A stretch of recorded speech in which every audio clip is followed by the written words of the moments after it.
कैसे हैं आप सब? तो खोलिए अपनी हथेली और देखिए विवाह रेखा कहाँ होती है। विवाह रेखा, विवाह रेखा होती है, ये आपकी छोटी उंगली होती है और ये यहाँ कहते हैं बुध पर्वत। तो यहीं पर एक छोटी छोटी 2 लाइन होती है। किसी की हथेली में 2 होती है, किसी के में 1 होती है, किसी की हथेली में इस तरह की रेखा भी होती है। विवाह रेखा जो दीप, ये दीप कहे गए हैं, दीप होती है और 2 मुखी हो जाती है।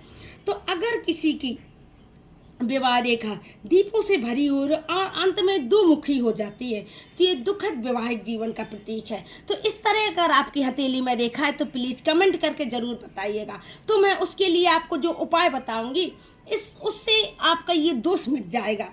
और यदि विवाह रेखा आपकी 20 से टूट गई है, 20 से टूटी हुई है, तो आपका विवाह तुरंत ही टूट जाता है। मतलब कहने का आप एक बार ससुराल जाएंगी और इसके बाद आपका विवाह टूट जाएगा। कुछ ऐसे अड़चन आ जाएगी विवाह में कि आपका विवाह टूट जाएगा।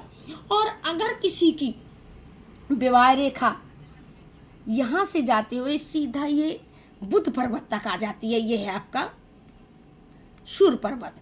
अगर ये शूर पर्वत तक आ जाती है तो वो एक प्रतिष्ठित व्यक्ति या प्रसिद्ध व्यक्ति से ही विवाह करता है। या तो वो लड़की प्रसिद्ध होगी और विशिष्ट होगी या वो लड़का होगा। तो इस तरह से उनका विवाह होता है। और अगर किसी की विवाह रेखा यहाँ को ना आकर यहाँ से आकर के यहाँ को झुकी हुई है, नीचे की तरफ झुकी हुई है, तो उसकी प्रसिद्धि भी गायब हो जाती है, खत्म हो जाएगी। उस जो प्रसिद्ध होगा उसका धीरे धीरे बिजनेस गिरने लगेगा।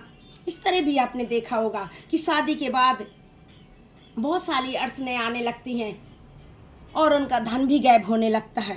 और अगर आपकी विवाह रेखा में